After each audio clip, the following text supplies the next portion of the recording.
That was a long time ago. A lot of fun. Glad to talk to anyone about that. But today we're going to talk about emerging adulthood. And of course, you probably noticed that it takes longer to grow up today than it used to, right? Anybody notice that? Of course you have. We all have. You couldn't live in American society over recent decades without noticing it because it's part of the world around us. We've either experienced it ourselves or we've seen our students experience it. Many of you, I'm sure, have children who have experienced the longer road to adulthood. 50 years ago, when you were in your senior year of high school, adulthood was really right there, beyond the threshold, right? I mean, you left, high school graduation was a big deal. You left high school, and if you're a young man, you probably went to work immediately. And you were focused on finding a job where you could support a family. And if you were, and relatively few young men went to college compared to now.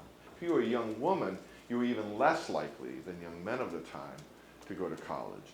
And you were probably thinking about becoming a wife and a mother. That's what most young women of the day did. And they got married relatively soon after high school, often to their high school sweetheart, as the phrase went back in those days. Well, times have really changed, haven't they? That really happens anymore. It still does. Occasionally, there are young people who still follow those traditional paths, but now that's not the norm anymore. Now the norm is really quite different. And so for all of us who work with young people, that is something that it certainly benefits us to understand better.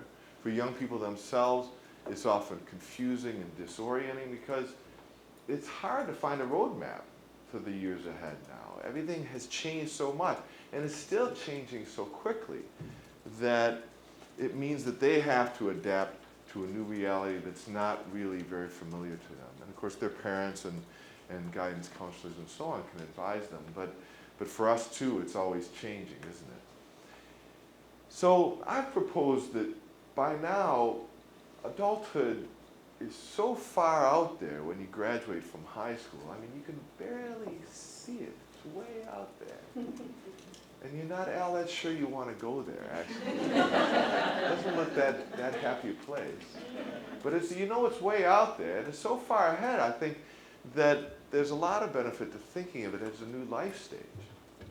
I certainly have understood it a lot better from thinking of it as a new life stage and thinking what characterizes it as a new life stage. And I've talked to many people around the country and around the world too who have found it very beneficial to think of it as a new life stage. And so that's what I'm going to talk about today.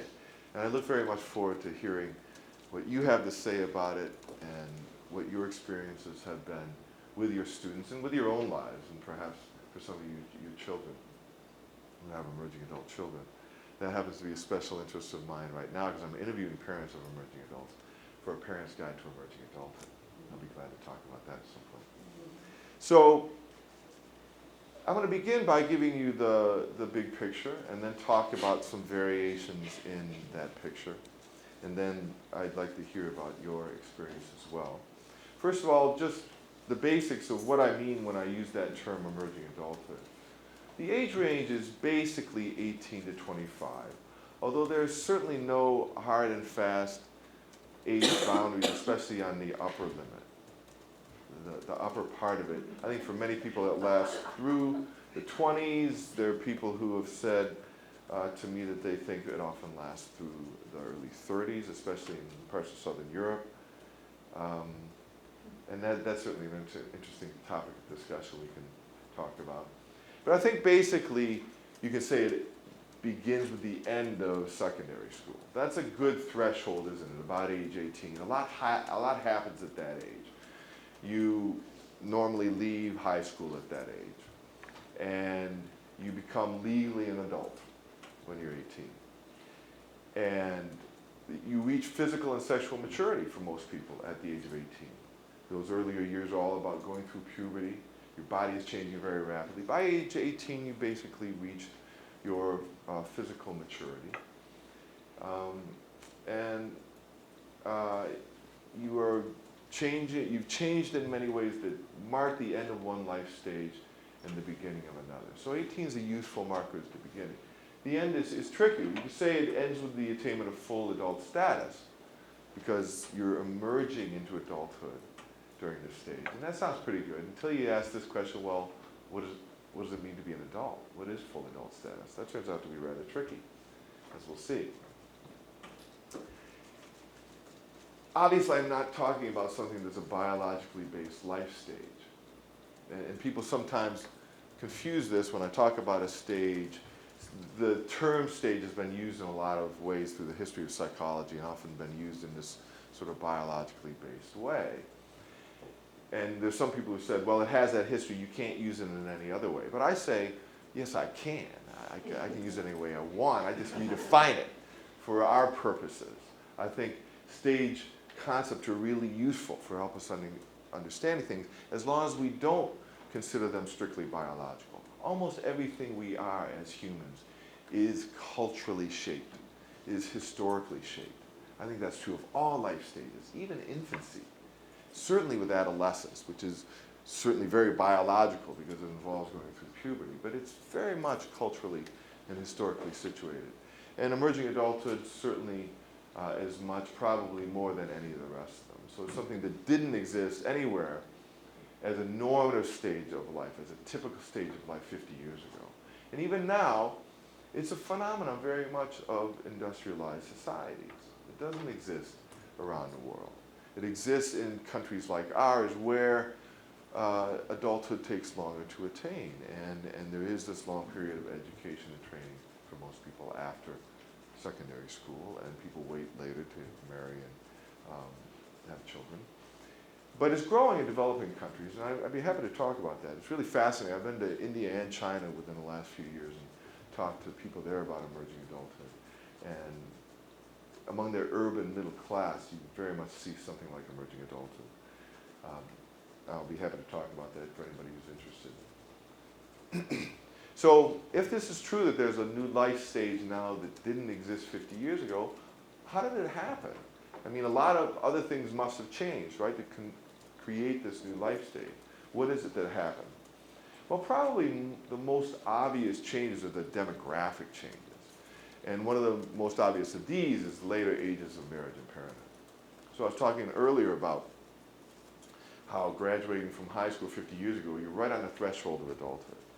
Well, you can see that in the marriage age. In 1960, the median marriage age for young women was 20. 20 years old. That means half of young women were married by age 20. And as I said, a lot of them were married to their high school sweethearts. They were already engaged their senior year of high school. That was not uncommon 50 years ago. Now you would very rarely find that. Again, it might still happen, but it's extremely rare. Parenthood, too. Both of these have grown much later, now into the late 20s in the US and other developing countries. And another demographic change, particularly relevant to your interests, of course, is longer and more widespread higher education. Again, as I said earlier, graduating in 1960 from high school, you were pretty unlikely to be going to any post-secondary education. If you were a young man, you were probably going to work. Some were going to college, but it was only about 25% at the time. And for young women, it was even smaller. It was about half the rate for young men. So much different than now, especially for young women. It's grown for young men, but it's been truly revolutionary among young women.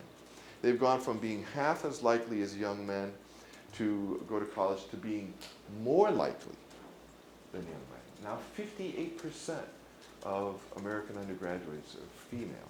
Only 42% are men. That's an astonishing change in just 50 years. And I'm sure you see this in the lives of your young women that you have coming into your offices. Because now their plans for their lives are big and complicated. And of course, doesn't mean, it's great of course that all these opportunities have opened, but doesn't mean that things are easier for them. In many ways, it's harder than ever because they still have the family goals that their mothers and grandmothers did in many ways. but now they want the career alongside that. And so for young women and young men, balancing work and family is a big challenge of adult life, bigger than ever. So these demographic changes, but other changes too that maybe not be so obvious. The invention of the birth control pill and the widespread availability and use of contraception is a huge change.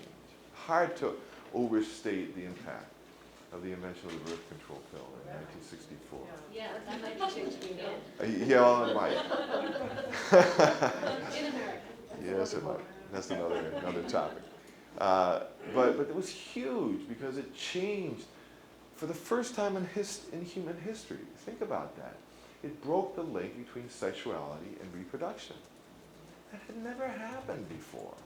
I mean, condoms had been around actually for a long time, but not widely available, and not with the sort of widespread use that the birth control pill and then diaphragm and other things eventually had. So the big impact of that was it broke this link between sexuality and reproduction. It made the consequences of premarital sex different than they have ever been before. It weakened that traditional taboo that had existed on premarital sex, because now it was no longer necessarily connected to reproduction. And it meant that couples who married and began having children, they could plan their reproductive lives in a way they'd never been able to have before. I mean, throughout the entirety of human history, babies had basically been a side effect of sex, right? I mean, you had sex for a while, a baby came along, you had sex some more, along came another baby. That's why for most of human history, the average woman had about 8 children. 8 children. Now that had diminished substantially by even before the birth control pill for a variety of reasons. But the birth control pill and related forms of contraception made it possible to plan your reproduction in a way that had never been true before. And so now young people began to plan their lives, many of them, so that they would not begin having children until they were in their late 20s or even their early 30s. And so they planned to have fewer of them because they could plan them. Instead of having 3, 4, 5 as my mother did, I was the 4th out of 5. It's a good thing that I was lucky enough to be at the time of the baby boom. Otherwise, I don't think I'd be here today. And probably some of you are in that category too. At that time, 5 kids was a little unusual, not that unusual.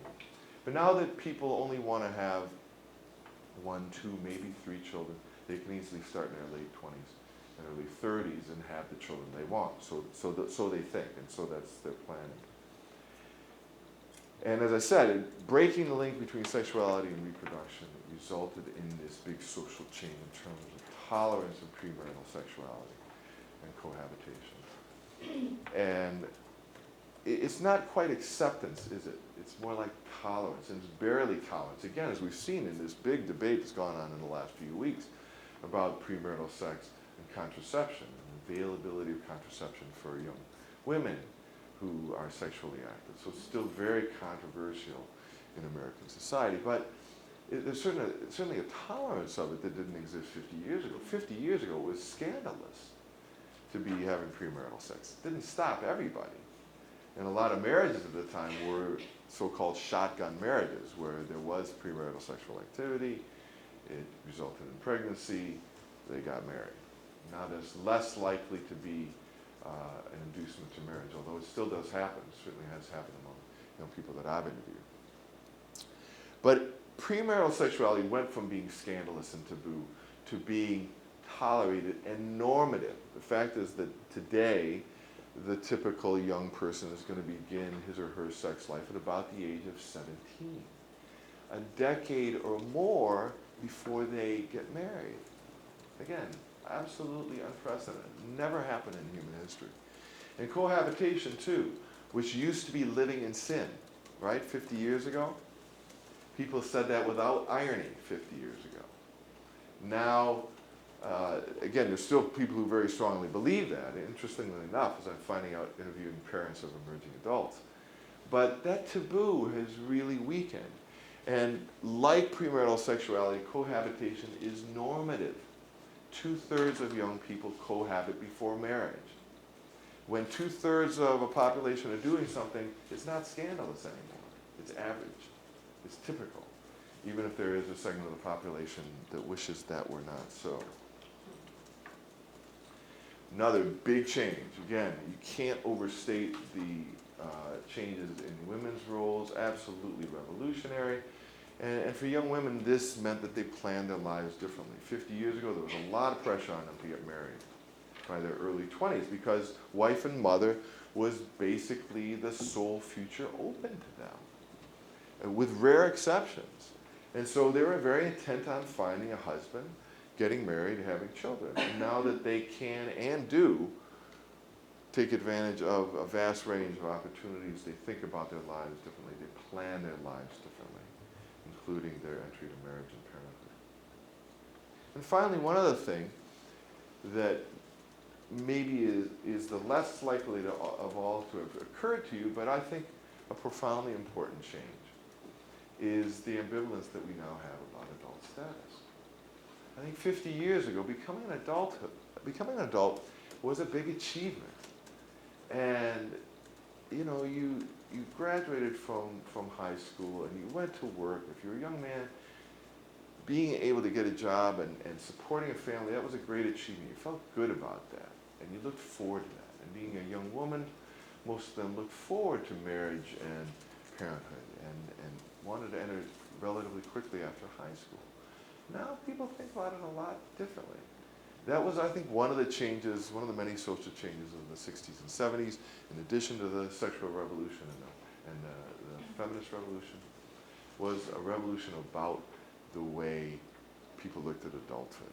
I mean, before the 60s, I don't think there'd ever been a song lyric that included the line, "I hope I die before I get old," right? Or, you know, "never trust anyone over 30," another popular phrase of the day. And that reflected a big social change in how people thought about entering adulthood. And that ambivalence about adulthood, I think, is still with us, even though that social revolution in some ways seems ridiculous by now, especially to the people of those times who eventually did grow to be over 30. They came to think about it differently. And so that faded, but we still have this ambivalence about adult status. I find this a lot among emerging adults, and I'm sure you do too, where they know they'll become adults eventually, but they're basically sort of resigned to it. I mean, adulthood is sort of like death.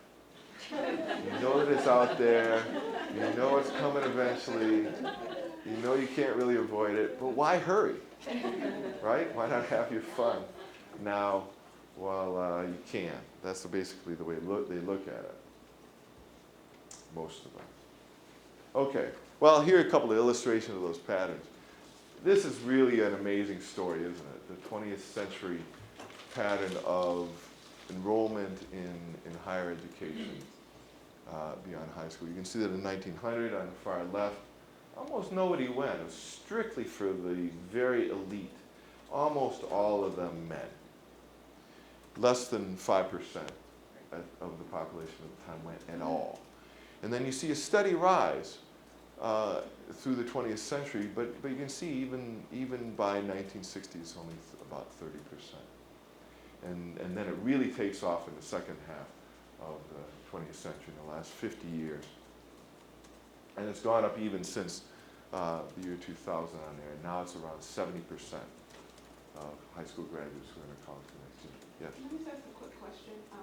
With that, does that cut across different demographic groups? Was there a specific demographic group when you did your studies? This is national data. Okay. This is national data, and there's a great deal of demographic differences. Asian Americans are highest, whites are in the middle, Latinos and African Americans on the low end. It's increased for all groups though, over the course of the last 50 years. But you're right, there's quite a lot of demographic diversity. I'm going to talk a little bit about that when we get more to the details there.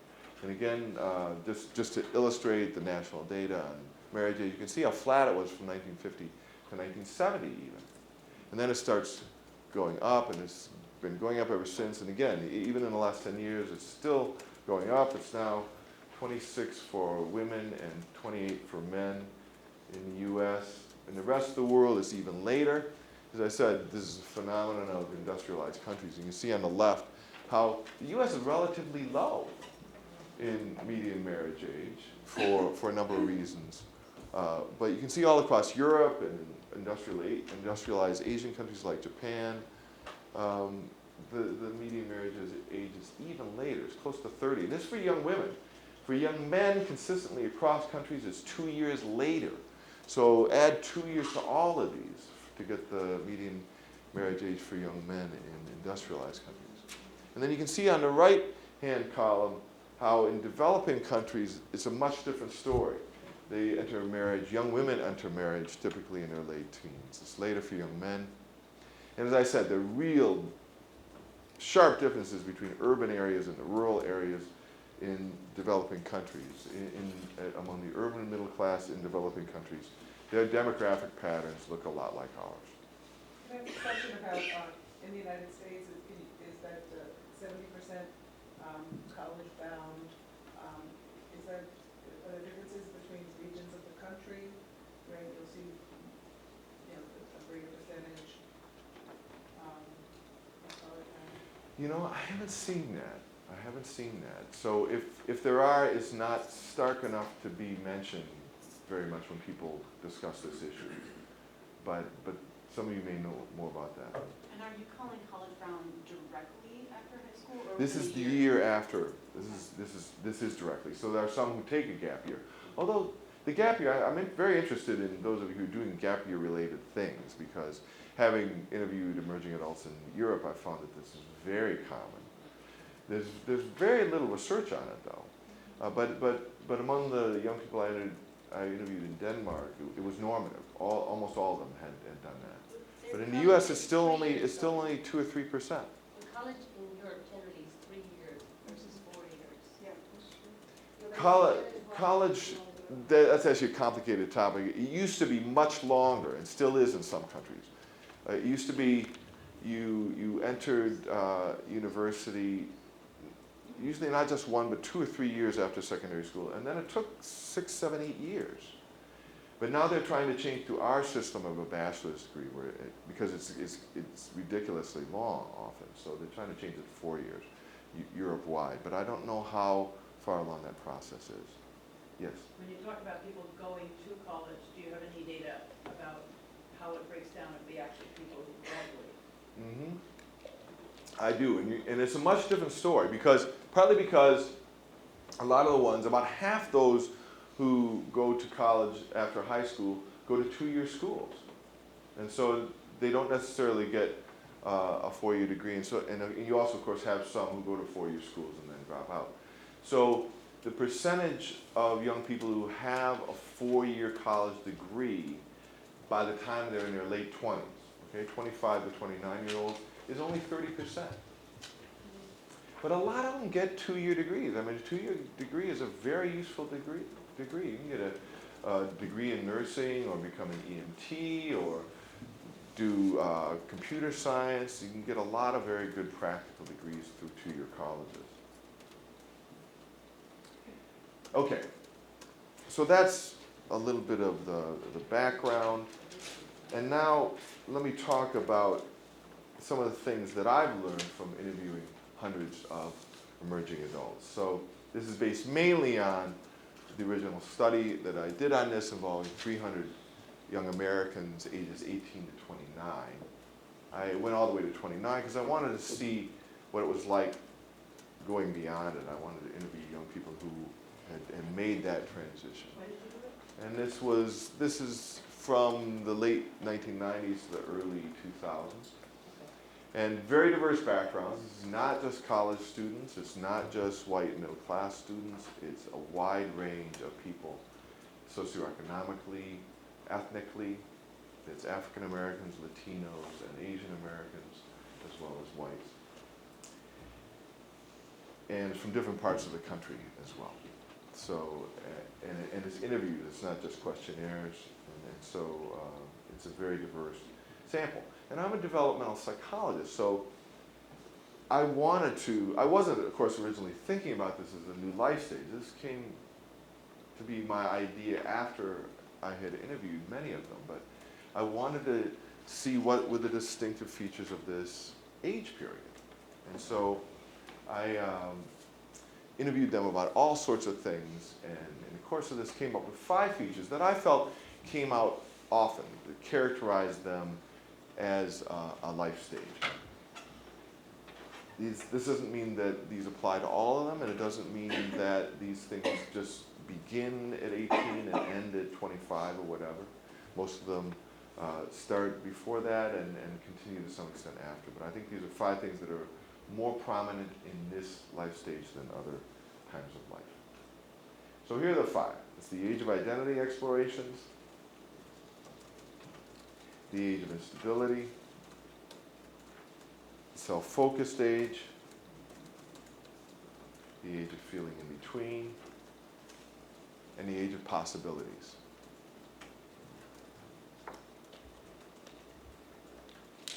So let me talk about each of those in turn. First of all, it's the age of identity explorations. Now, I don't know how much background any of you have in psychology, but if you've had much psychology at all, you've probably heard of Erik Erikson and his stage theory of the lifespan. And you probably remember that he designated a particular challenge or crisis for each of the 8 stages that he proposed. And that adolescence is the stage that he's best known for. He's best known for proposing adolescence as a time of the identity crisis, and when identity formation is a central challenge or crisis. And so, as a developmental psychologist myself, I always thought of adolescence that way. And I didn't really expect to find identity issues when I began interviewing 18 to 29-year-olds. So I didn't even have any questions about it on my standard interview. But it jumped out all over the place. I mean, I asked them about education, and it came out. And I asked them about when they expected to be married. And there were identity issues. I asked them about relationships with their parents. It really became clear to me that it was so important to them, was so salient to them, that no matter what you asked them, it would come out. And so I think that this idea that Erikson proposed, that identity is this time, identity exploration or identity formation is this time of finding out who you are, and trying to find a place in the world in love and work. That's how Erikson described it. I think now that's moved to emerging adulthood. Again, I think it starts in adolescence. I think these questions begin in adolescence, but they're very fuzzy when you're in middle school or high school. And you only begin to do a more systematic exploration of them and begin to reach some progress along that road in emerging adulthood. So for love these days, that means searching for a soulmate. That's now the new ideal for marriage. This word comes out all the time when you interview them. And that's quite an ideal for marriage, isn't it? No wonder it takes so long.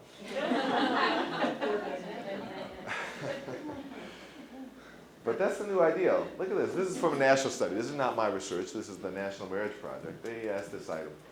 When you marry, you want to find your soulmate first and foremost. 94% of Americans, 20 to 29, agree. Only in USA? No, it's not actually. It's in Denmark. It's in Italy too. I'll have you know. You need to prove. And for work, they are similarly idealistic and optimistic, hopeful of finding work that is not a mere job, but a source of self-fulfillment. Again, that's a lot to ask out of work, just as finding a soulmate is a lot to ask out of marriage. Employers don't typically get up in the morning and say, whom can I fulfill today? They say, whom can I get to do this crummy job for as little money as possible? So there's a disconnect. There's a real disconnect, I think, and I've heard from a lot of employers who have talked about that disconnect between what emerging adults are expecting going into the workplace and what employers are inclined to offer. I'd be glad to talk about that. Myra? You just did this 10 years ago, but my ex-emerging adulthood children, because they're older now, felt very differently 10 years ago than kids are feeling now, because the economy has changed a lot about the way people think, and a lot about the way, with all, the big class action lawsuits against law schools, and,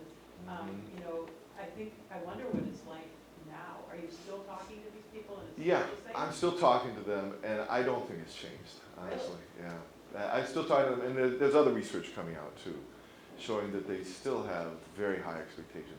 It is, of course, harder when the unemployment rate is higher, especially, and when the economy is hard. But it's always hard. It's always hard when you're young. The unemployment rate, very consistently, whether it's overall low or overall relatively high, the unemployment rate for young people is twice as high as the overall rate. So in the good times, when the unemployment rate is 5%, the one you hear on TV and in the newspapers, it's 10% for 16 to 24-year-olds. And when it's 10%, as it's been for the last few years, I guess now it's about 8%. When it's 10%, it's 20% for them. So even in good times, it's difficult for them. But in bad times, it's all the more difficult for them. But that doesn't stop them from expecting things to work out for them.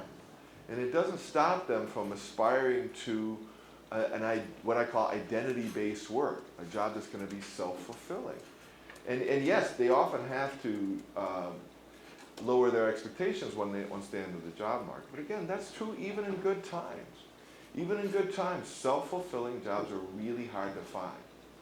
A job that you really look forward to going to every day, a job that you feel like you would do even if you didn't get paid for it. That's what we all want, right, at any age. But those are really hard jobs to find. Well, one of the things that strikes me as remarkable, at least among Clark students, I don't know whether it's universal or not, but in the face of all of the economic realities, there's still incredible optimism among students that they're going to find that self-fulfillment and have the conviction that it's all going to work out. Yeah, and the other thing too is when you're young, as you all I'm sure remember, if you are not married, if you do not have a partner who depends on you, if you do not have a child, really crucial stipulations. But if all these things are true, you have an awful lot of freedom that you don't have later in adulthood, don't you? Because you're still at a point in life where you can move back down the basement or back into your old bedroom, as many of them do. And so you can say, well, I could take this job that I hate or that I don't really want to do and live in my own apartment, or I could move back home and I could look full-time for something better, or I could go back to school and get trained to do something I like better. And many of them are going to take that latter choice. They prefer to move back home or get some kind of parental support. And also the other thing about being young is you can live awfully cheaply. I mean, they don't necessarily like to, but you all remember, I bet everybody in this room had a period of your life where you were living on very little, much less than you'd be willing to live on now.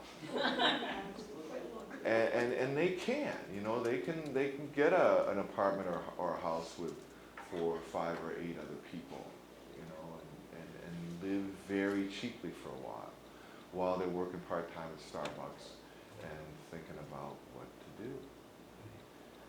Okay, but anyway, I think that search for identity-based work is very strong, and it's the new norm. It's the new norm in their expectations, and it's not very much more realistic than looking for your soulmate in marriage, but that's what they start out with. So here's an example from my interviews. This young woman who said what her parents might say was a very nice job as a legal assistant making good money. She says they pay well, but I hate my job. There's no opportunity for growth there. So even though she was making good money when I interviewed her, she was talking about quitting, and moving back home and training, finding something else to do that she really enjoyed, because she didn't like being a legal assistant. Okay, number 2 is the age of instability. So all these identity explorations, I think one consequence of those is that there's a lot of changes. You're looking for that soulmate, you have to kiss a lot of frogs along the way. And so that means a lot of changes in love relationships. As I said, cohabiting is normative, but it doesn't necessarily lead to marriage. Those relationships are highly unstable and more often dissolve than lead to marriage. And so there's that instability. And of course, there's work-related instability as well, which is even greater. This is a U.S. Department of Labor statistic. Average number of job changes from age 20 to 29 is 7. Wow, that's a lot. Think about that. That means for almost a decade, the typical young person in American society is changing jobs almost every year. Wow. And I bet that's not true for anybody in this room. I mean, really, by the time you get to adulthood, you get sick of changing all the time. And it becomes time to stick with something.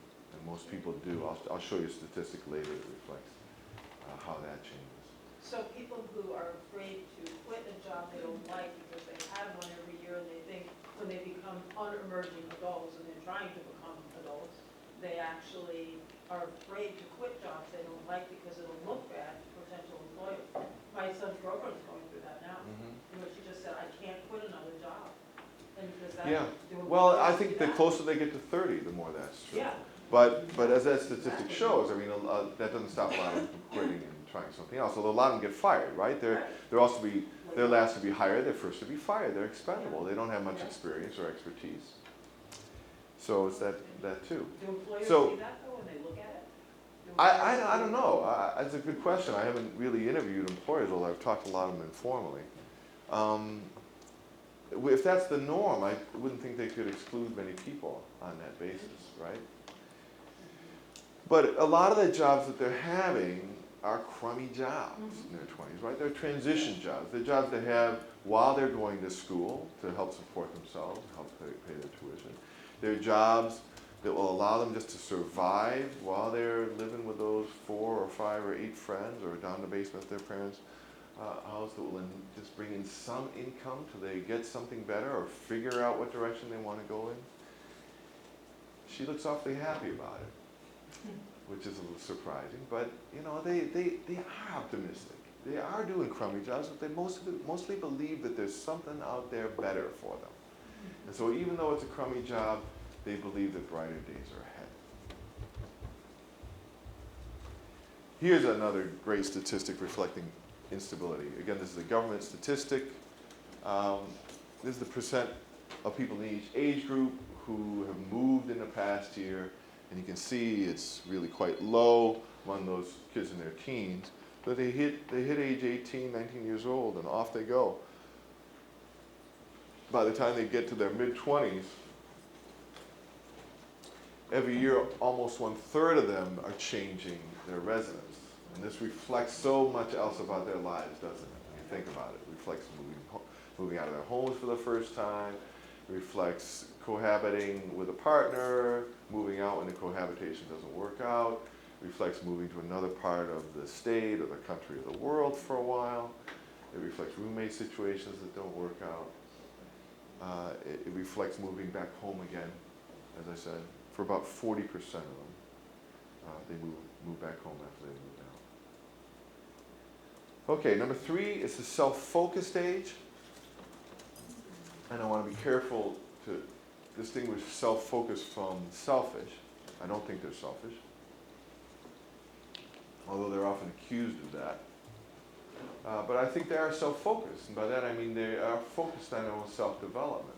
They recognize this as a time of their lives where they can really focus on their own lives, developing their experience and credentials for the job market, making their own decisions about things, deciding to do unusual things that they won't be able to do later.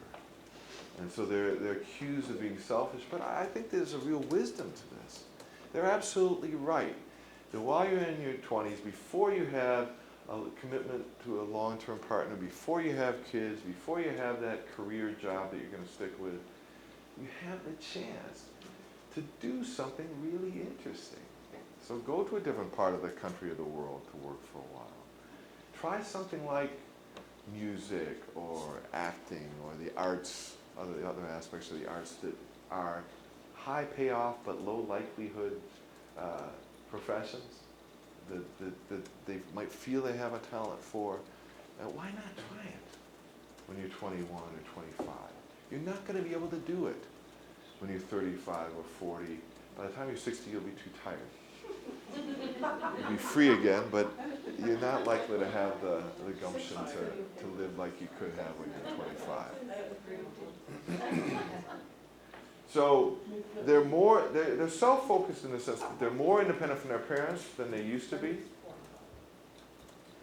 but they're not yet tied to others. So there's this window where you don't have to do what your parents tell you to, and you're not obligated to live with your parents, and yet you don't yet have long-term obligations to others. Think about it. I mean, your whole adult life, you have long-term obligations to others, right? For all of us. That's what structures our lives.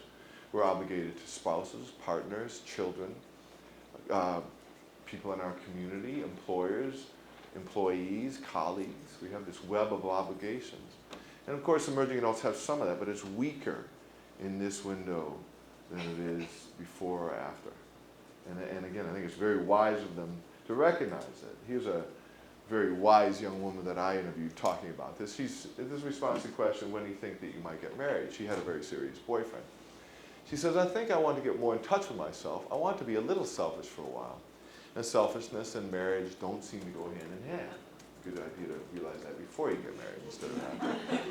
I'd like to be able to experience as much as I can before I get married, just so I can be well-rounded. That's really wise. We do it now. Whatever it is you feel in your heart that you really wanted to be able to do it while you still have that independence that won't really come back. And many young people travel. This is a young Danish woman. Young Danes, especially during their gap years, they often travel. And they travel to a different part of Europe, maybe to work for a while. A lot of them work as au pairs or other temporary employees. A lot of them travel to Asia. I mean, the euro goes a long way in a place like Vietnam or Thailand. So they'll work at a relatively crummy job for a while to make some money. It wouldn't go very far in Denmark or Italy, but it goes a long way if you go to Asia. So they go to Asia until the money runs out, come back home and work for a while. Repeat that for 2 or 3 years. Number 4 is the age of feeling in between. So this was a really striking thing to me, and this is how I came up with the idea of emerging adulthood. I would ask them in my interview, do you feel like you've reached adulthood? And to me this was a pretty simple question, but I almost never got a simple answer to it. People rarely said either yes or no, and that was it. They much more often said, well, on the one hand, yes, and on the other hand, no. So they had very much this feeling of being not fully adult. Don't call them kids or adolescents. They don't find that flattering. They very much see themselves as adults in some ways, but not others. So I felt like emerging adulthood was a good term to describe their sense of themselves on the way to adulthood, but not there yet. So here's a pattern illustrating this. This is actually from another study of mine, not the one with 300 18 to 29-year-olds, but this is a survey study of 12 to 55-year-olds.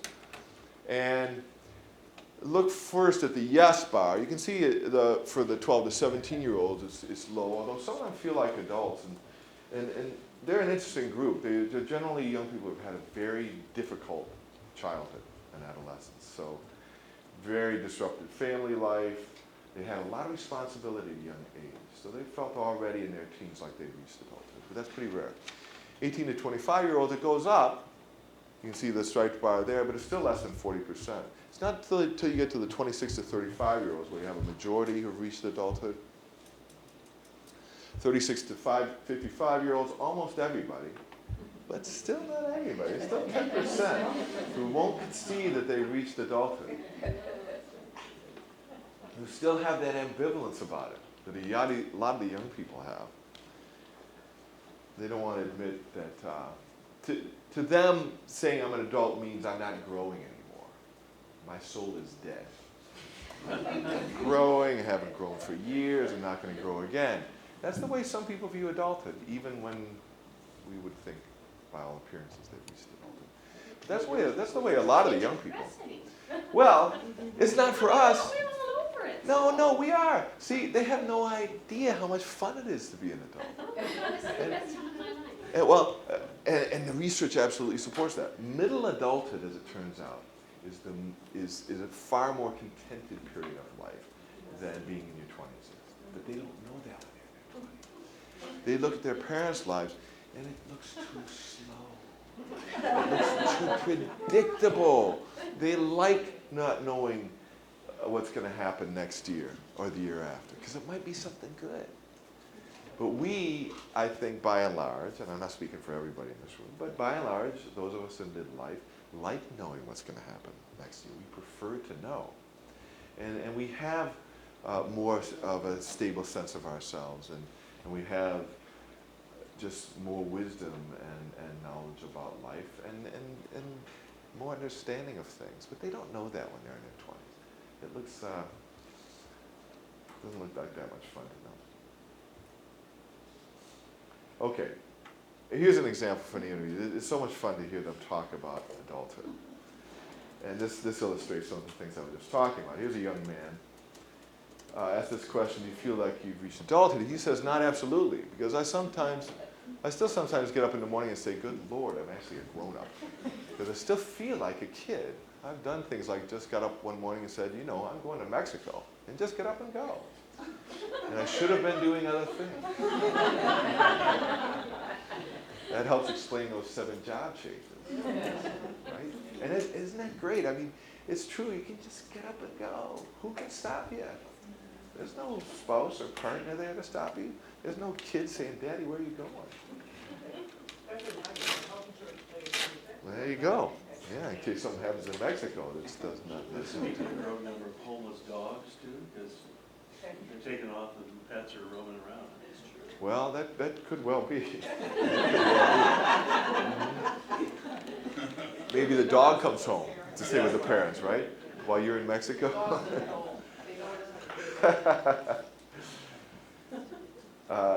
So I want to talk just a little bit more about this. I want to make sure we have lots of time for a discussion, but I think this is really interesting how they define adulthood, what they think is most important, and perhaps you will too. I want you to think for a second. If you were asked this question, what does it mean to be an adult? What would you say are the most important criteria? What makes you an adult? Think about that for a second, then I'll show you what they say. What does it mean to be an adult? Here's what they say.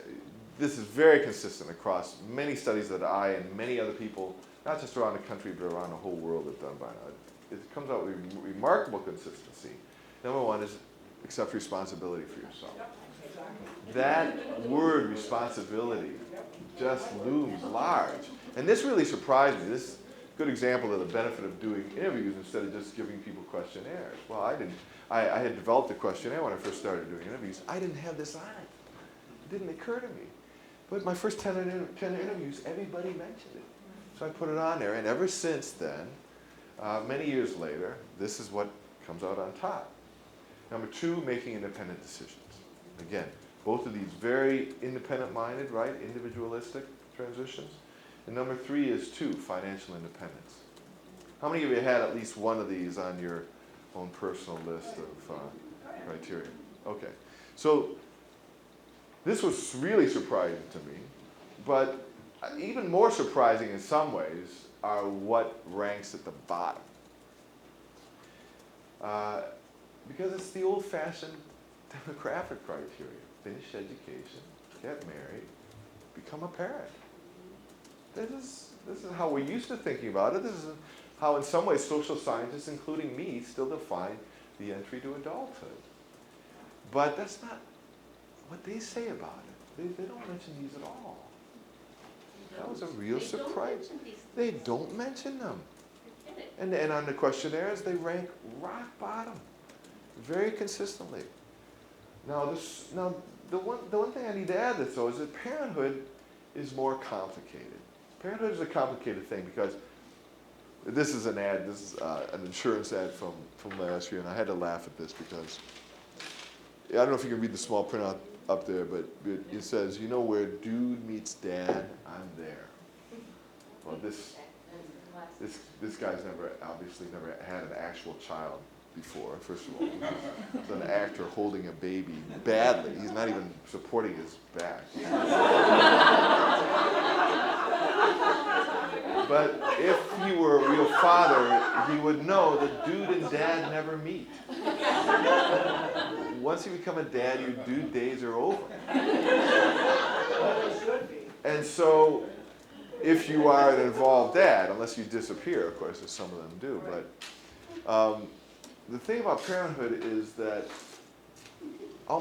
very few people say that's a requirement for adulthood, but people who have become an adult, people who have become a parent, earlier than they expected, if you get what I mean, they say that they became parents overnight. So even though they wouldn't say that's true for people generally, for people personally who become parents in their early 20s because they weren't paying attention when it came to contraception, or even in their late teens, they recognize that they're not ready for it. They recognize that they weren't prepared, that they didn't really want to become adults that early, but they say that they became an adult when that baby was born. So parenthood is a little complicated that way. It means a lot as a transition to people who experience it early, but it's not widely viewed as a criterion for adulthood. Okay, and finally, the age of possibilities. They are remarkably optimistic. And again, this really surprised me.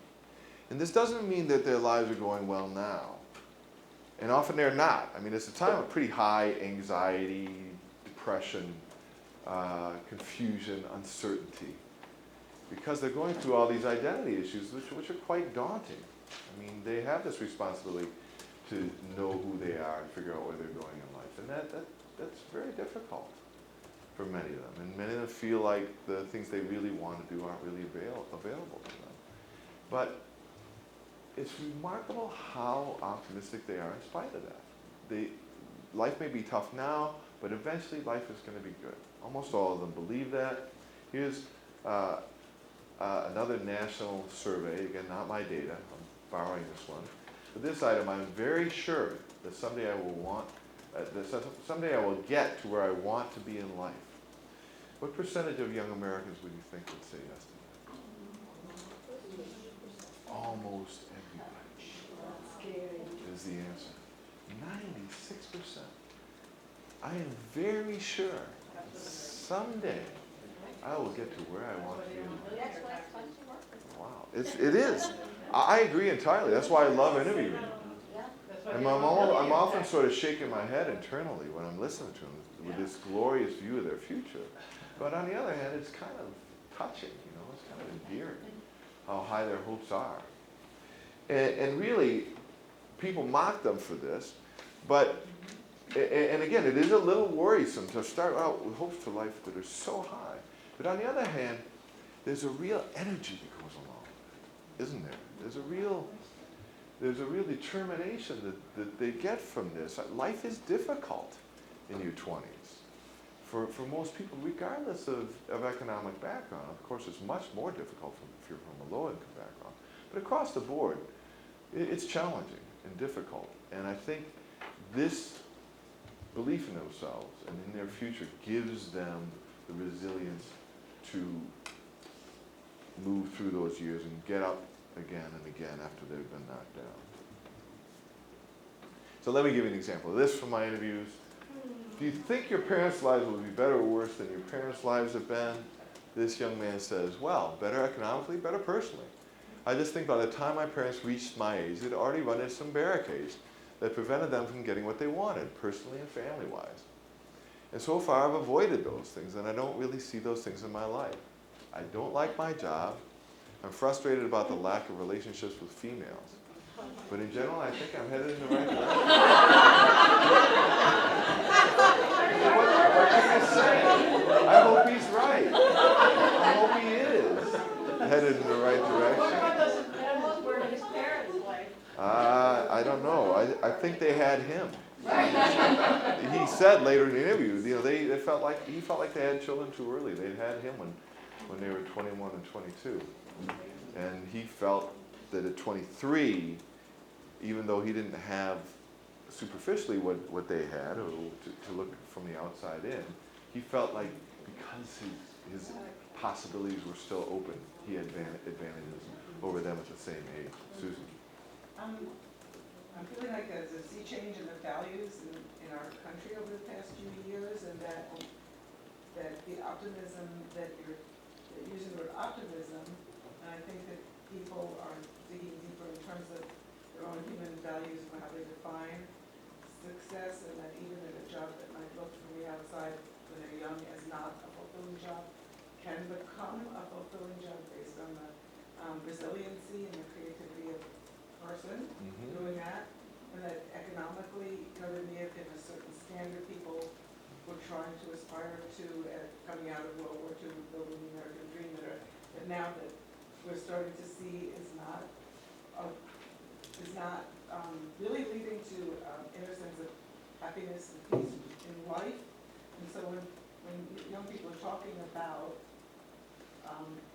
being successful or being satisfied or being able to being optimistic about their futures, I wonder if some of those definitions are changing so that they can look forward to a beautiful life, but maybe based on different criteria than their parents had in mind, coming out of depression and World War II and the Levittown's and all that. Yeah, I think there's a lot of truth to that.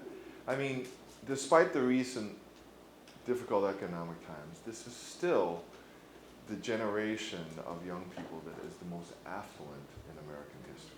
They've grown up at the most affluent time in not just in American history, but in human history. This is an amazingly affluent age. Since 1960, the median family income controlled for inflation has about doubled. And meanwhile, parents have about half the kids that they did then. So now you have a generation growing up where the parents have twice the money and half the kids overall. And so the kids have had a lot of opportunities. This is not evenly distributed across the board, I hasten to add. There's a lot of economic diversity, but normatively, they've grown up in a very affluent time. And I think Susan's absolutely on the mark, that for those who are middle class and above, that has made them more or less assume that they'll live a comfortable life materially. They may be wrong about that, but they assume that that's true.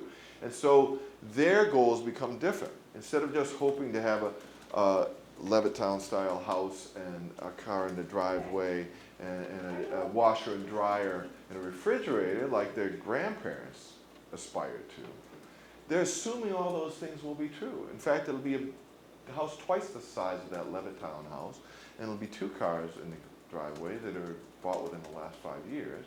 I mean, they're assuming that sort of affluence. And so they look to other things. They're assuming that that's true, and they're thinking, I want more out of life. I don't want to do what my dad did and hate my job. I want to have a better marriage than my parents did. I don't want to divorce the way they did. I want to find my soulmate and stay together for life. So I entirely agree. Can I ask you a question though? Yeah. You seem to think this is wonderful, but I get the feeling that these kids have such an unreal view of the world in the sense that, how is this going to happen? If you read The Outliers, read Malcolm Gladwell, 10,000, hours for mastery of anything. I don't see any mastery of anything going on here. It's Right. a kind of a view of the future which is based on totally false expectations and of what real life. Somebody said to me once, in fact, it's a fellow who's on the board of an organization on the board of,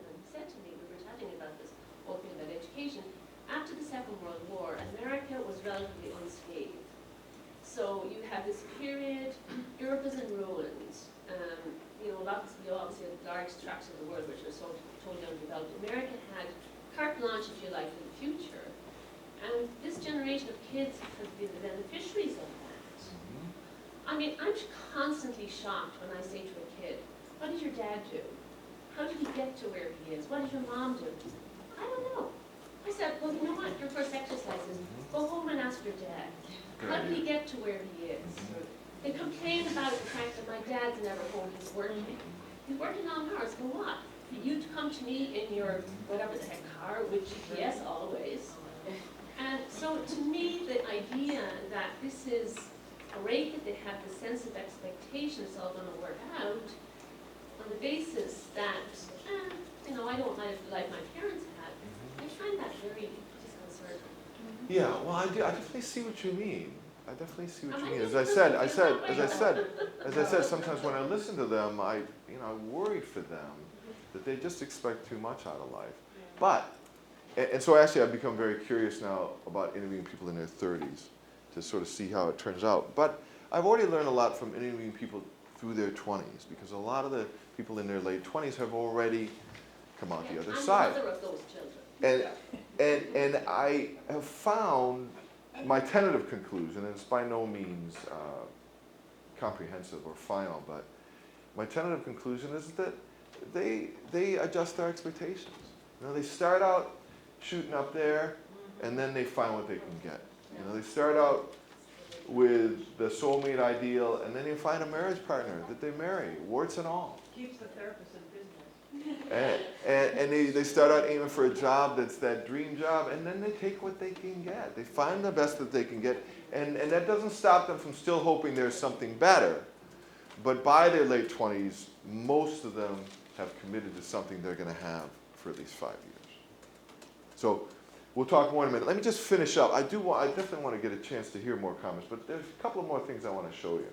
Just because I get asked this social class question a lot, I want to go through this just briefly. So yes, of course, this is the big picture. There are a lot of variations by social class and ethnicity. And let me show you, let me just draw a couple of points to your attention. Education is just bigger now than it's ever been. It's always been a ticket to greater earnings, higher occupational status. It's never been more true than it is now. And that's because of the way the economy has changed to an information and technology economy, less so a manufacturing economy. There still are a lot of manufacturing jobs, more so than people think. But there are fewer now than there were 50 years ago, and they don't pay as well. And so what's happened in the course of the last 50 years is this huge gap has developed between people who have a college education and people who do not. So 50 years ago, they were pretty close. There was that gap, but it was pretty close. Now what you have in the last 50 years is that people with a college education, their incomes, again, control for inflation, have continued to go up gradually. But for people who have a high school education or less, the bottom has really dropped down. They make about 1/3 less money than people with their level of education got 50 years ago.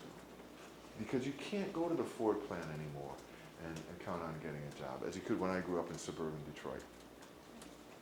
And you can't go to the steel plant. And you can't go to any number of things. Probably because a lot of those jobs have grown overseas, but probably because a lot of it's become automated. I mean, they've become tremendously efficient, these plants, and it doesn't take nearly as many people to run them as it did 50 years ago. So education, it just can't be stressed enough. If you don't get education or training beyond high school, you're almost certainly destined to an economically struggling life for your whole life. Unless you happen to be brilliant at running a small business, which a lot of people think they are, and it turns out very few people are. So that's one thing I'd say. Here's a statistic I really wanted to show you, because it's part of this variation in paths through emerging adulthood. So when do you find that first job that you have for more than 5 years, after all that instability of the 20s? Well, it turns out you find it a lot earlier if you've gone to college. Even though your education took longer, you entered the workforce later. By age 26, most college grads have that job they're now going to have for at least 5 years. For high school grads who didn't get a credential beyond that, It takes longer. It takes them longer. Remember, they went into the workforce earlier, into full-time work. But it actually takes them longer than it took the college grads, even though they've been in the workforce all the time, because it's so hard to find a job that makes a decent living.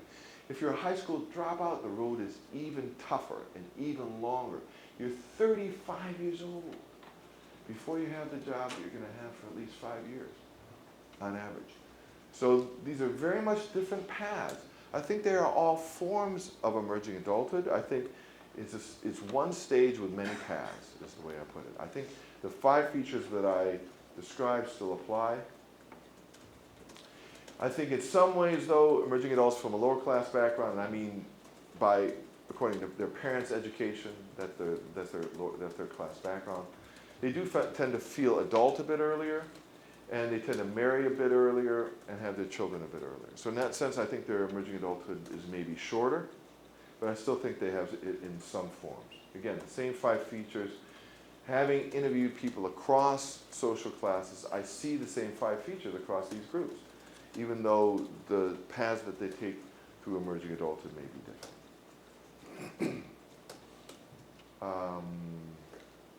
Okay, let's skip that. I think rather than show you this, I'd rather hear from you, because I know you're just dying to say something about this. And we don't have enough time, but maybe we will later. Let's hear what you have to say. I think it'd be interesting to know if you have, or maybe it ought to be mapped more closely onto the generational differences. Mm-hmm. Because I think it's right. Okay. That brings us to this slide. Is it generational? So there's a lot of talk. People are fascinated by the generational stuff, aren't they? Generation X, Y, Z, millennials. Yes, there are definitely some features distinct to this generation of emerging adults. And even since I wrote my book that I published in 2004, there are things that have changed. And I think especially the media environment, the social media environment. I'm about to revise this book that I wrote in 2004. I'm going to publish a new edition in 2014. And the thing that I most want to do for that new edition is add a chapter on their media use, because it just has been absolutely revolutionary.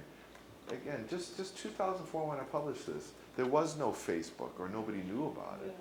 And it was not texting and Twitter and all that. And now that's so much a part of their lives, so much a part of their daily activities, is staying connected to this broad social network of friends and family. And a lot of you know that, right? Why did you learn to text? A lot of you, because you wanted to text your kids, right? I think for a lot of us in midlife, that was an inducement to get a Facebook page, learn social media, learn how to text, so we could connect with our kids, because it's how they connect. And it's how they want to connect to us, is how they connect to each other as well. And it's really a great thing in many ways. It's kind of obnoxious, I recognize that. But it's a great thing in many ways, because they're changing so much. They're moving all over the place. It can be a lonely time. How do you stay connected to people? Well, you left high school, and you left these friends in college, and you left these friends where you lived for a while, and you moved out of this cohabiting situation, or that you left these roommates. You want to stay in contact with people. It's really hard to do, but this makes it easier than it's ever been before. So it's a real boon to them in terms of connecting to people. The other thing, maybe less obvious, they are really an amazingly globally aware, globally connected generation. And again, we have so many negative stereotypes of them. This is a really positive thing. They're more aware of the world. Not all of them, but there's this substantial segment of the more educated and really more advantaged, who are often really knowing about things that are happening in Africa, South America, Asia, that they want to get involved in. They want to be part of making things better, and they often do. And they're going all over the place and getting involved in service projects, partly because even in their high school days, they learned about these things and were already involved in projects connected to them. So they're very globally aware, I think more than any previous generation. And another thing I think that really distinguishes them is that they're more accepting, more tolerant than any generation before them of differences in religion, ethnicity, and sexual orientation. And national poll data really bears this out. I mean, whatever your own personal views, there's no denying that they are more accepting of religious differences. They're more likely to have friends across ethnic groups, and to not regard that as a barrier to friendship or love. And sexual orientation too, they're more accepting of same-sex relationships than any previous generation. So that's another thing that's a strong generational factor. But I don't see fundamental changes in the 5 features from when I started doing this research in the early 1990s. I think generations are going to change, but this new life stage is not going to change, in the sense that there is continue to be this stage between adolescence and whatever that thing is that comes after. I'm not sure what we should call that anymore. But whatever comes after emerging adulthood is still going to be there. People are not going to start getting married at the age of 20 again and having 5 kids like my mom did, unless they're a particular religious group or ethnic group that has that value. That's not going to be normative ever again. Not in our lifetime, not as far as the eye can see. Women are not going to start going out of the workplace and being wives and mothers and not having careers alongside those aspirations. That's never going to happen. Those gender roles are never going to be divided as strictly as they were 50 years ago. So I think all this, and premarital sex too, that genie is not going to go back in the bottle. People are they're not going to reach puberty at the age of 12 and then wait 15 years before they have a sex life. That's maybe for saints that's possible. For the rest of us, it's not going to be possible. It's never going to happen. Society is going to have to adapt better than they do now, frankly. At least the U.S., we still haven't really gotten used to it. We still haven't really found a way to make sense of that as being the new reality. But we're going to have to, because that's not going to change. Yes. But that assumes that there's not going to be something catastrophic or some kind of a crisis that can change the whole game board. Good point. And you never know, do you? But it's hard any way to imagine. Given what we know of the history of the last 50 years, it's hard for us to project what could happen that would cause social changes that would change those things. But that's probably what people said in 1962, and then you had the 60s and 70s. So you never know. But I personally would confidently predict that in our lifetime, that's not going to change. Yes? A couple of vignettes, a couple of quick points. I think this is very much here to stay. I see it in faculty who are a generation younger than I, who come in as teachers and then leave. Sometimes mid-semester, it isn't working out. One particular gentleman who came in on a Friday, gave principal's secretary a letter. Secretary, when running the principal, said, he's quitting. She ran after him. So what's going on? And we try to follow up. Bottom line is he's living with his folks. Another teacher who quit after a year and a half this last semester didn't return calls. Principal ended up talking to her father.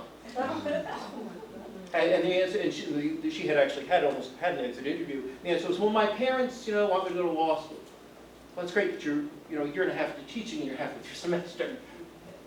On the other hand, this last week I was talking to a 17-year-old, very unsuccessful, overage, undercredited young man of color, typical of my demographic, who was brought to me for disciplinary reasons, though I'm a counselor, but that's not the issue. The issue is, what's going on, what can I do to help? Well, he's been raising himself. He sees himself largely as an adult. His mom had him at 16, he self-reports. But it's not her fault, he adds. She didn't get to have an adolescence. She didn't get to grow up. So he doesn't blame her. He, in fact, is very much preaching this perception. So he doesn't fault his parents. His father was not involved. His mom moved on to another family with a different partner and different children because it happened prematurely. It wasn't her fault. But at the same time, a lot of us, I'm sure, are seeing this push into the high school for vocational choice, which seems to me to exactly run counter to the realities that I see with my young faculty and with my students. On the one hand, we're seeing people aren't going to make a commitment until maybe they're 30.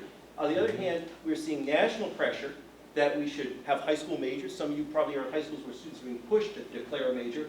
And college education, instead of being the liberal arts tradition, which of course was for a small elite of white males, nonetheless, we're now saying students should make a commitment before they get, declare a major that's going to take 4 years to become an accountant, become a computer scientist, become an engineer. So I see a real tension there. And the final point I'd make is, it seems to be another piece of the mix, and obviously you're aware of this, but it speaks to something that one of our colleagues said earlier, is that another thing that happened in the 60s, precursor to the women's rights movement, was the civil rights movement. And so one of the reasons the participation rates go up is we suddenly unlocked the segregated, and we still haven't entirely unlocked it, but we had the possibility for participation that didn't really come until the 70s after the civil rights movements of the mid-60s and the federal law of the 60s, for the participation of people of color. And there are a whole series of changes in the psyche of the nation that happen among certain parts of the population and progressively spread as a result of the civil rights movement, the women's rights movement, the movement for rights for the great Gray Panthers, and then the gay, homosexual, bisexual, transgender rights movement. So all of those feed into participation rates and identity quests, which obviously you're keenly aware of, and we're up there in various ways. Well, a lot of great points there. Let me just address one aspect of them, which is the first thing you mentioned about them saying, I'm really not enjoying this, I'm not coming in Monday. That does happen, certainly, and there have been criticisms of them as a generation for that. So there are people in my field, in the social sciences, who say they have way too high a sense of themselves. Their self-esteem is actually way too high. And you can say there's some truth to this. It's certainly true that one of the additional revolutions of the 60s and 70s was a self-esteem movement, and the belief that instead of traditionally parents teaching their kids, stop thinking about yourself, think about others.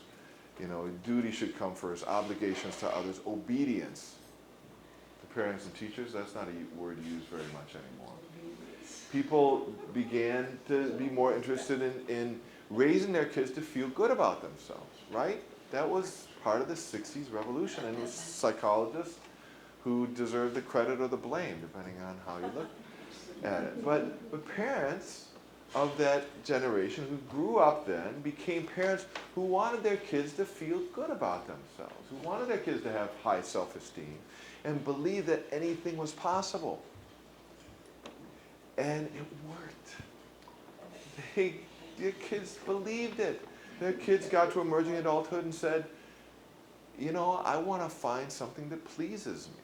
That's where that desire for self-fulfilling work comes from. I should be able to find a kind of work that's satisfying to me.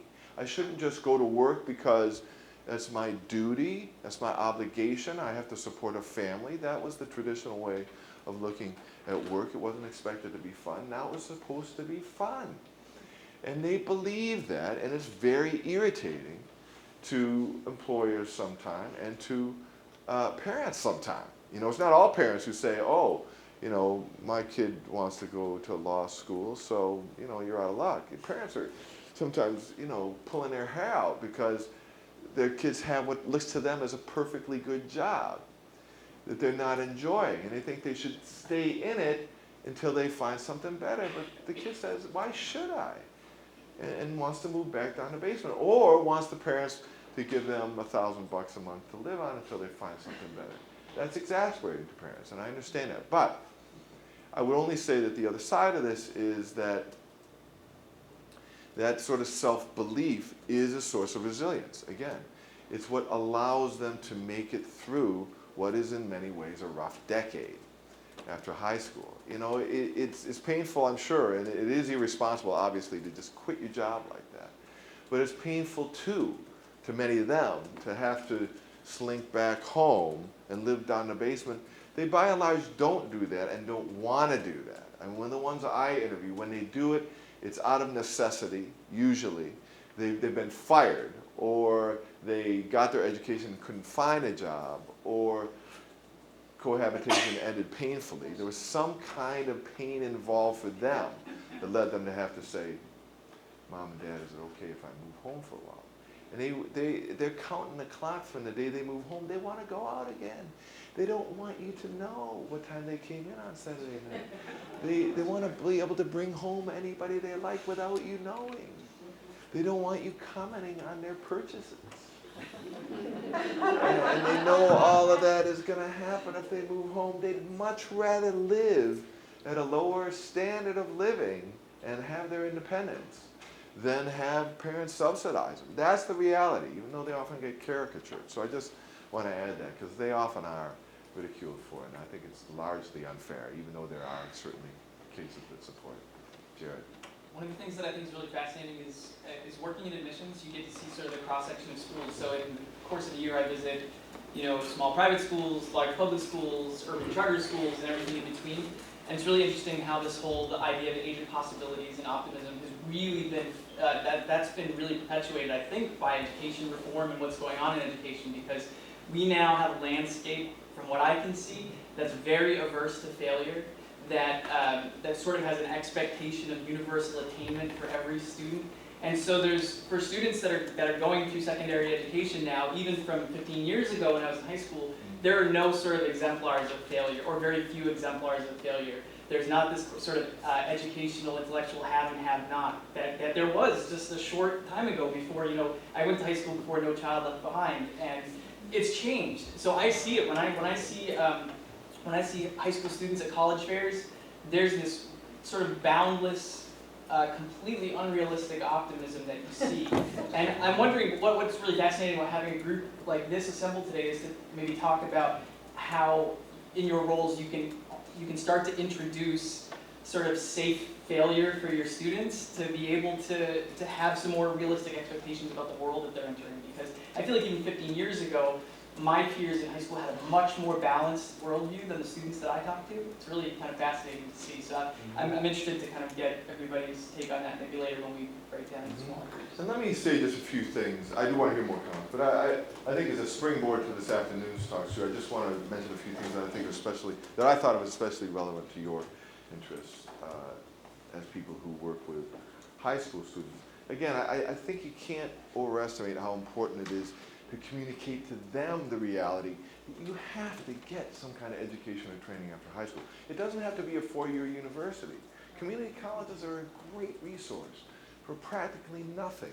You can really get an excellent vocational training, and even like 2 years that will be a springboard to a four-year university. But you need something, and there are a lot of them that think that optimism carries them overboard. They think, oh, I can do it. It may be true for most people, but I can do it. That's a source of strength, but it's a source of delusion too. The modern reality is you have got to get something beyond high school. For almost nobody is it enough just to have a high school education. That's the reality of the modern economy. It's information and technology based. You have to have those skills. You have to have that credential to get something that's going to lead to a decent middle class life. If you don't, it's very likely that you're going to struggle. Not just now, but as I said, 18 years from now, you'll still be looking for a job that you can build on into a career. And that's a long time to wait. That's a long time to wait. And I would just really emphasize that communicating that reality to them is really important. Yes. I totally agree. What I'm finding though is some of my parents are giving me pushback about that goal because they're seeing all these college grads come back, living at home, no job, or not a very good job. And so they're saying, why am I going to spend all this money to send my kid to college when they come back and they can do what they're doing now without that degree? So I show them that data, but they aren't really ready to believe it. Because in my population, cost is everything. And when you're paying out that money for the American dream and it's not happening, a lot of parents are saying, I'm not going to do it. Yes. You're absolutely right, and it's even affluent communities are saying that now, and that's probably the most major change since 2008. Right. When the market plummeted, when people would save as they thought for college, suddenly discovered, oh my God, I don't have the money to pay for this. Yeah, and a lot of them have this temporary instability. As I said, even for college grads, it's not till about age 26 where they get that job that they're going to have for 5 years. For most of them, that's at least 2 or 3 years, maybe 4 years. since they graduated. But that's really misleading. And again, one or two cases can be blown into a really misleading understanding of what it is generally. But the reality is that for those people 10 years later, 20 years later, 30 years later, over a lifetime of earnings, you cannot make a better investment than a 4-year college degree. The statistics are very clear on this, and I've just seen them recently. Over the course of your working life, that person with a college degree, on average, and of course there's a lot of variation, but on average, will earn $1 million more than the person who only had a high school education. That's a nice round figure for you to tell the parents. $1 million, okay? And people are worried about college, the cost of college education, and they should be, because it's gone up vastly faster than inflation over the last 40 years. I'm not dismissing that concern. But the average college graduate still comes out of their 4-year degree education with less than $25,000 of education. Now that sounds a lot, I understand, if you're a parent, or if you're a 22-year-old who just graduated from college and is barely making enough money to live on. I understand that. But over the course of a lifetime, it's $1 million. All right? And suddenly $25,000 doesn't sound like that much. Colleges and universities are doing more now than they've ever done before, including Clark, and I know this is true across all the elite colleges. They're doing more with financial aid and grants to allow people to go where they want if they're academically qualified. Yeah, but there's a huge, vast movement of kids. We just had this discussion in my group this morning. You can't get into those schools. I know.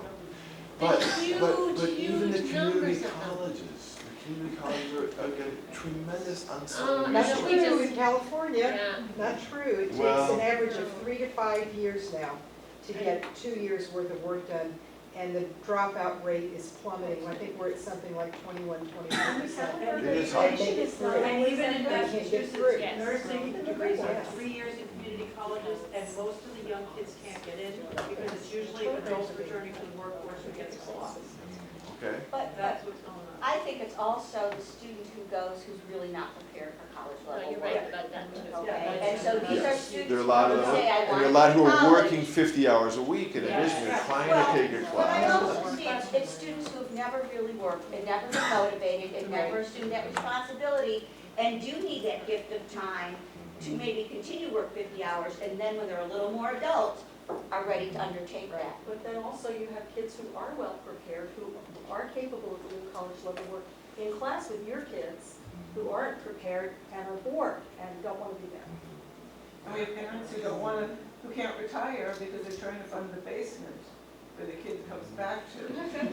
Because they're not retiring, they're not creating any space in the workforce for that generation of kids Right. to be able to get their footing in a decent job. So what I'm seeing is, parents are feeling like they can't downsize in order to pay for that education for their kid and continue to do so if the kid has to keep coming home. So I think that for parents that wanted to make it all possible, again, coming out of World War II, their parents, and, are creating the American dream, to now not be able to give their kids what they thought they were going to be able to. They're trying to do it by having them come home and live in a nice neighborhood, when indeed they should be selling off the house and, stopping working and making a spot in the workforce for their kids if they want that to be true for their kids in the long haul. I think there's something bigger going on in society, keeping those parents in the workforce. There is, and it's complicated, isn't it, for people who are in our generation, who are now in their 40s, 50s, 60s, and we're dealing with all these changes too. Things are still changing very rapidly, and I'm actually currently really fascinated with this age group in their 50s and 60s who are mostly the parents of emerging adults, because as I said, I'm interviewing them now, and I'm in my 50s, they're mostly about my age. It's fascinating. And it's changing dramatically, and it's going to keep changing for all of us through the years to come, and it's hard to adjust to. Well, it's hard for people to say, no, you're not coming home even if you do have that extra room. Because I Yes. think if a kid has to face that they are not they're not going to come in with their suitcases. They face a different level of maturity that they have to Yeah, grow into. but it's complicated, isn't it? Because the parents really are invested in these kids. They want them to succeed. Again, they have half as many children as their parents or grandparents did on average. And so, and they're closer to them. Again, another 60s revolution. Abolish that hierarchy between parents and children that used to exist. Let's be more like friends to our kids. That succeeded too. So their kids are not just one of 5 progeny where, like my dad said, see you later, don't come back. I did anyway. I talked to my mom instead. I came back and worked as a musician for 2 years. But you know, the parents are often really close to their kids, and they really are invested in their success. And they you know, they were kind of happy when the kids left home, because now they could do whatever they wanted and didn't have to worry about what time their kids were coming home and so on. But they missed them too. And so when their kids want to come back, they're kind of groaning internally and sometimes externally too with the prospect.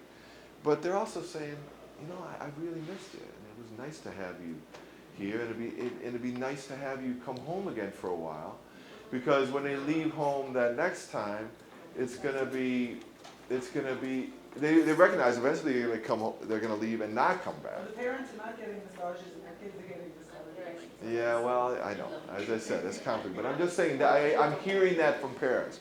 There's a lot of ambivalence about parents. On the one hand, they groan, and on the other hand, they miss their kids. So Jeff, we're gonna have a lot of time to talk about all of this afternoon, tomorrow morning. In the meantime, I think I'm gonna quit my admissions job, go into the basement remodeling business.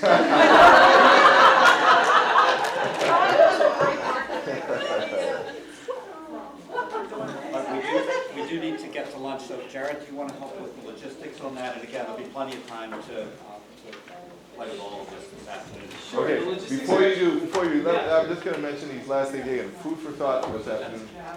For you, you're dealing with people who don't really know what the next decade is going to hold. You know, it's not just the next year or two. They don't know what's going to happen the next decade, even if they think they do. You'll have those who are absolutely certain how their lives are going to work out 5 or 10 years from now. They're probably wrong.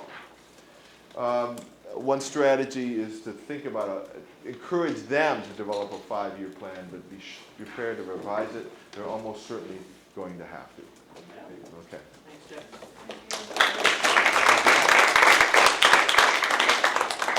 So the logistics for lunch, as Don said, they're actually pretty simple. We're all going to take a walk through campus to the other side of campus to grab lunch at a neighborhood restaurant. We'll all chat together. Some of our students will be joining us, and in about an hour we'll reconvene.